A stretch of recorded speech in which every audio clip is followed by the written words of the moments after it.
Apesar da melhora no ambiente de negócio, dessa sensação dos preços caindo, muito por conta do corte de impostos e dos combustíveis, que o presidente segue fazendo. Ontem ele anunciou um monte, inclusive do Whey Protein, que o Edu Petrelli, nosso DTV, que é halterofilista, comemorou efusivamente.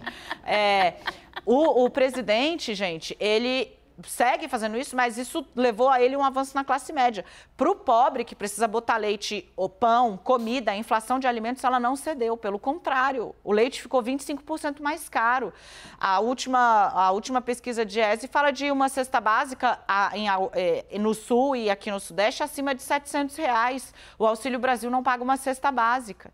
Para esse eleitor o mais pobre, o suspiro foi pouco. E ele também, o eleitor, parece ter entendido, Yuri, que o Auxílio Brasil está condicionado à eleição. R$600, não sentiu firmeza Demacol. Quero te ouvir sobre isso. Yuri, qual é a análise do PT a respeito do que está acontecendo agora? Foi um pouco nessa linha também de que o Auxílio Brasil tem um efeito limitado.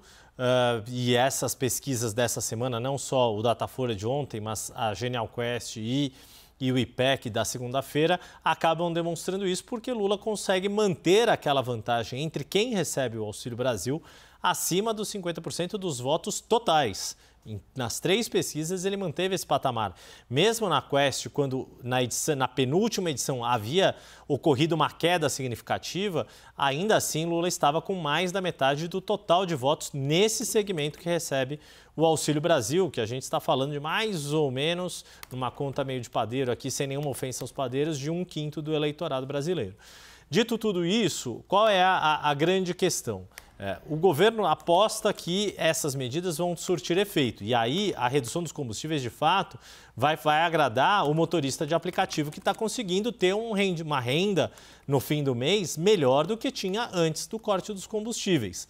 A grande questão é qual é o impacto no longo prazo que isso vai ter para os estados. A gente tem visto essa preocupação nos estados e municípios e uma série de mexidas aí também dentro do jogo eleitoral de governadores compensando os prefeitos que vão perder esses recursos para conseguir manter a sua base de apoio. Mas para o cidadão comum, no fundo, é só quando, na hora de fazer a compra do mercado ou a compra de comida, essa é a diferença que vai pesar na hora de fazer o voto. E aí, para esse eleitorado de menor renda, ela não se fez valer ou até, de novo, mesmo tendo esse incremento dos R$200 no Auxílio Brasil, se não há uma dinâmica de mais oportunidades de bicos, de trabalho informal, chegando até essas pessoas, a percepção de melhoria não é suficiente para mudar o voto. E também vale lembrar, existe todo um histórico do PT, em especial do ex-presidente Lula, atrelado a esse tipo de programa,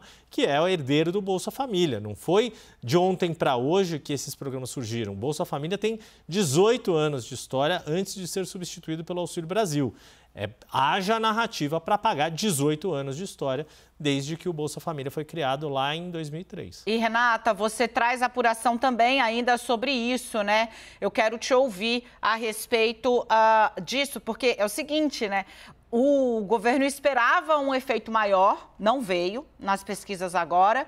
E, como falou o político profissional, né? O relógio está correndo contra Bolsonaro. Por quê? Desculpa, achei que você ia complementar. Exato. Não. Por quê? Você fala. Que interrogação. Perdão. Exato. Não, gente, vamos lá. Eu complemento muito o que o Yuri estava contando. O que hoje um integrante ali da campanha do PT falou? Quando a gente olha a questão do Auxílio Brasil, além de ainda não ter feito efeito, a gente tem até o primeiro turno mais uma parcela para chegar para essas famílias. Então, elas receberam em agosto, elas vão receber em setembro e aí vem o primeiro turno, porque o primeiro turno é logo ali no primeiro final de semana, não vai ter entrado ainda a parcela de outubro para essas famílias. Então, elas têm só mais um benefício para receber, que seria uma aposta do lado de Bolsonaro de que um pouquinho mais para frente, né, as pessoas vão entender que essa ajuda está chegando de forma mais consistente, isso pode ajudar. O lado de Bolsonaro falando muito que melhorar a comunicação em torno do benefício isso pode fazer com que ainda apareça um retorno eleitoral em torno do Auxílio Brasil. O que o lado do PT está falando é, olha, a gente conseguiu avançar casas na comunicação para colocar na cabeça das pessoas que se trata de uma medida eleitoreira, inclusive que pode acabar, e mais, ele não vai ter muito tempo para reagir. Eu até brincava agora aqui no nosso grupo que parece em disputa de jogo de futebol, né, que um lado fica falando no final da partida, né, acabou, que é um pouco o que o PT está olhando. Tem pouco tempo para ele capitalizar os efeitos, no caso específico do Auxílio Brasil. Quando a gente olha para combustível, né, e para o efeito na inflação, aí já está aparecendo, tem um efeito um pouco mais disseminado, ainda que não pegue essa faixa mais pobre da população de forma muito evidente.